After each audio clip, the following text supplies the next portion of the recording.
Chers amis, bonjour. Je suis dans le parc de Saint-Cloud et je viens donc faire une vidéo qui me semble assez importante pour formuler et expliquer comment les papes sont élus. Car vous avez vu que nous avons une discussion très intéressante et très vive avec les sédévacantistes. Voilà.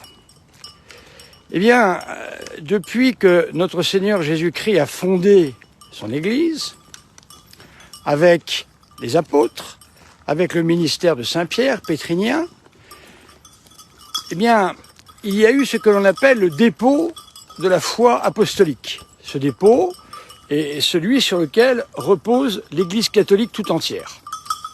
Personne ne peut plus y toucher, c'est le fondement de l'Église en quelque sorte. J'ai mis un tableau, peut-être que vous l'avez vu, j'ai mis un tableau qui figure dans la basilique du Latran, sur lequel il y a la liste complète de tous les papes. Il faut savoir qu'il y a eu au moment des papes d'Avignon, par exemple, ce que l'on appelle des antipapes. Mais à chaque fois qu'il y a eu des antipapes, par exemple jusqu'à 2 antipapes, il y a toujours eu un pape légitime. Et ce pape légitime a permis ce que l'on appelle la suite apostolique qui doit être ininterrompue. Voilà. L'apostolicité, le suprême pontificat, se reçoit de génération en génération par imposition des mains. Il doit être continu. Dès lors qu'il n'est pas continu, cela voudrait dire qu'il n'y a plus de pape. Bonjour Sylva. J'aimerais bien que vous puissiez intervenir, Sylva, dans le débat qui m'oppose à M. Abosi, afin de pouvoir faire poids aussi et donner votre avis. Voilà. Alors, je m'explique. Donc, à l'origine de l'Église, c'est la constitution, elle est de constitution divine, l'Église. Ce n'est pas une affaire entre moi et les sédévacantistes, c'est une constitution divine, de toujours. Voilà. Les cardinaux, bons ou mauvais, vous savez, il y a eu tout dans les cardinaux. Les cardinaux représentent les apôtres. Et que doit-on faire pour élire un pape ? On doit suivre ce que notre Seigneur nous a demandé de faire, on n'a pas le choix. Donc les cardinaux, une fois que le pape est mort, les cardinaux se réunissent en conclave afin de pouvoir élire un pape, comme l'ont fait les apôtres jadis, le ministère pétrinien. Le cardinal le plus âgé électeur, devient le camerlingue, c'est-à-dire il devient celui qui a la charge de l'Église en attendant l'élection du pape. Voilà. Par exemple, lorsque Jean-Paul II est mort, le camerlingue, c'était Ratzinger, le cardinal Ratzinger, voilà, qui ensuite est devenu Benoît XVI. Mais parfois, c'est pas toujours le camerlingue qui devient le pape. Donc vous comprenez que cette constitution divine, nous ne pouvons pas la remettre en cause. Voilà. Alors, Monsieur Abosi et les siens n'arrêtent pas de me dire, il y a eu des faux papes. Écoutez, oui, pape d'Avignon peut-être, mais en attendant, il y a toujours eu un vrai pape. Je vais vous donner un exemple. Le pape Jean XXIII a pris le nom d'un pape qui a été antipape, un faux pape. Et Jean XXIII a repris le nom, voilà. Mais lui était un vrai pape. Qu'est-ce qui définit un vrai pape ? C'est l'élection par les apôtres, voilà, et on est élu évêque de Rome. Dès lors que l'on est évêque de Rome, si l'on accepte la charge, on devient pape, tout simplement. Alors, il y a évidemment l'argumentation permanente des sédévacantistes. Et si un pape est hérétique, déjà ce n'est ni à moi, simple petit prêtre, ni à vous de décider de qui est hérétique ou non. Si jamais un pape était hérétique, il faudrait que les cardinaux le déposent. Ainsi, de la même manière, ce pape serait déposé par les cardinaux, c'est eux qui ont la charge de faire cela, et une fois déposé, toujours la même chose, vous savez. Je vais vous répéter toujours la même chose, ce que ne comprend pas M. Abosi, je répète que le dogme. Il va y avoir un conclave, il va y avoir... Dès lors qu'il y a conclave, eh bien, le résultat qui sort du conclave, c'est le pape. C'est tout, c'est indiscutable. Si on commence à discuter cette chose-là, on remet en cause la constitution divine de l'Église. C'est ça le problème. Voilà. Nous ne sommes pas... nous n'avons pas barre sur la constitution divine de l'Église. C'est notre Seigneur qui l'a voulu ainsi. On ne peut pas discuter, nous, de savoir si l'autre est hérétique, pas hérétique, c'est pas notre problème. Le problème, c'est le problème des cardinaux, à ce moment-là. Voilà. Donc c'est toujours la même chose. Si un pape était déposé pour hérésie, eh bien, par les cardinaux, c'est eux qui ont la responsabilité, puisque ce sont les apôtres. Nous n'avons pas grâce d'État dans le domaine. Eh bien, à ce moment-là, toujours pareil, le cardinal le plus âgé, c'est-à-dire le camerlingue, prendrait la charge de l'Église en attendant l'élection nouvelle. Voilà.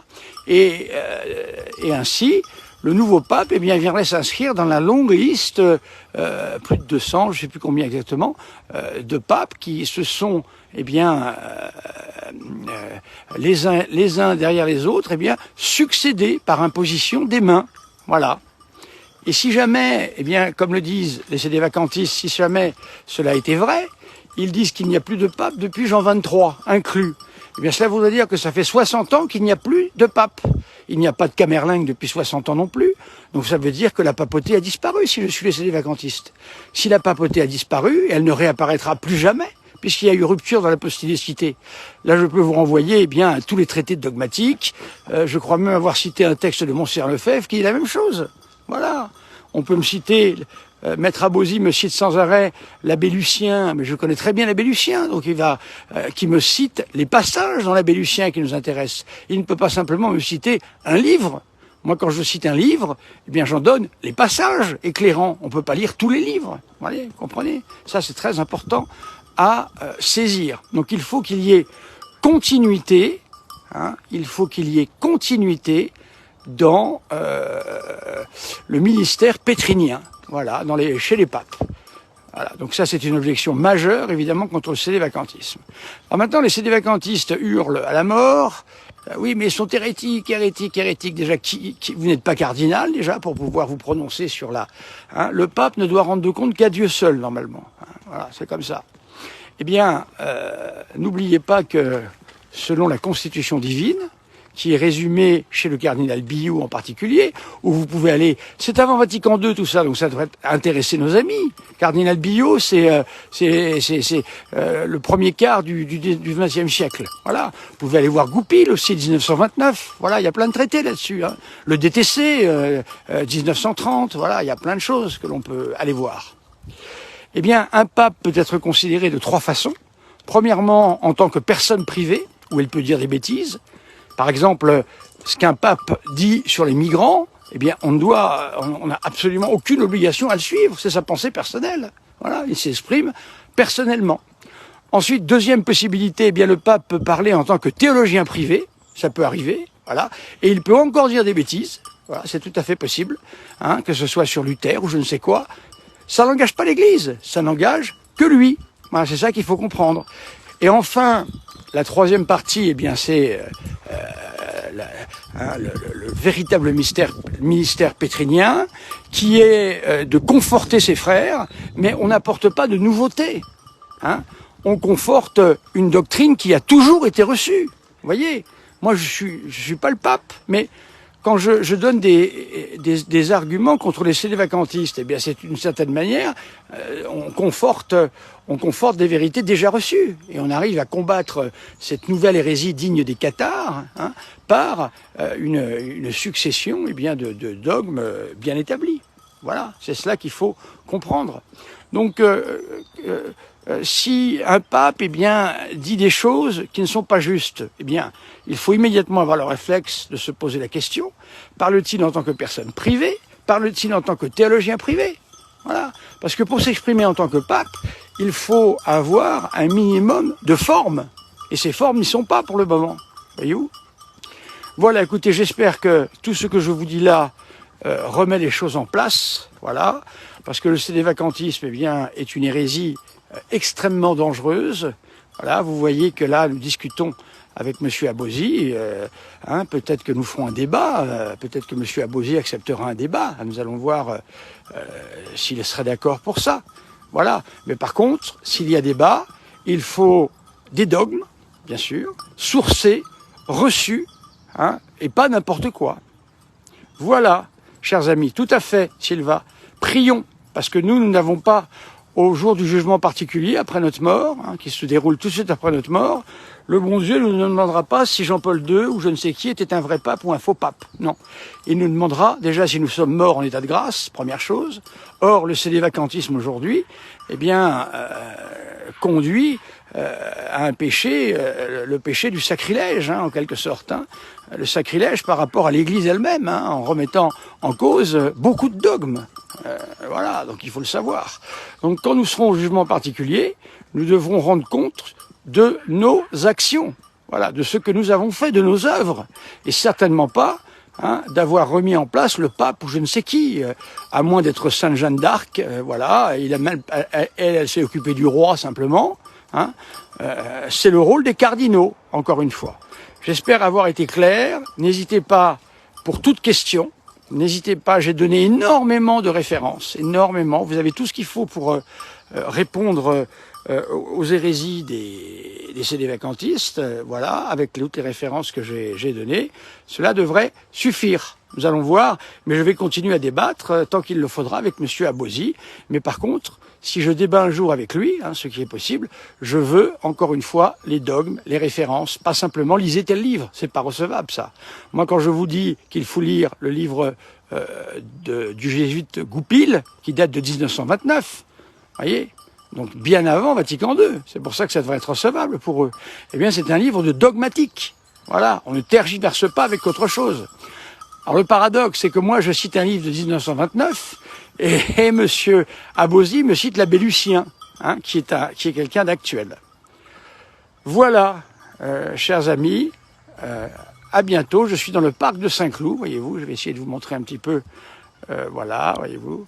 Il y a ici, voilà, mon chien qui est là. Et je viens faire une promenade le matin pour lui et pour moi.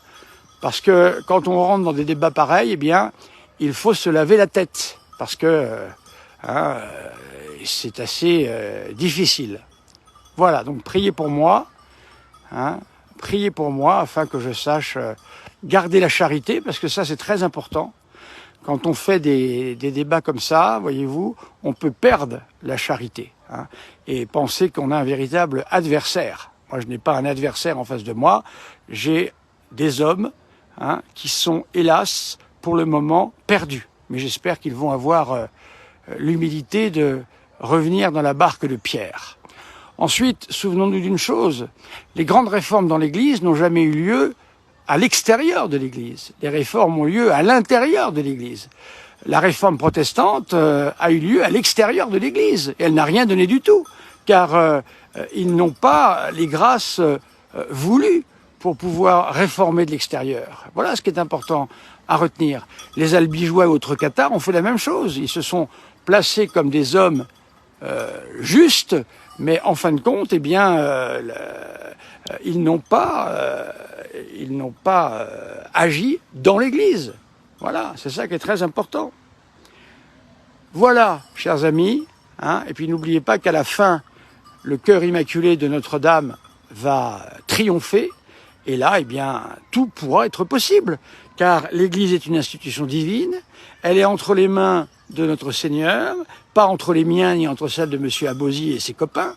Non, c'est le Seigneur qui dirige l'Église. Voilà, il faut des fois un peu s'en souvenir, et c'est la providence divine qui dirige l'Église. Voilà. À bientôt, chers amis, et n'hésitez pas, si vous avez des questions, j'y répondrai, et je vous donnerai, eh bien, des références. À bientôt.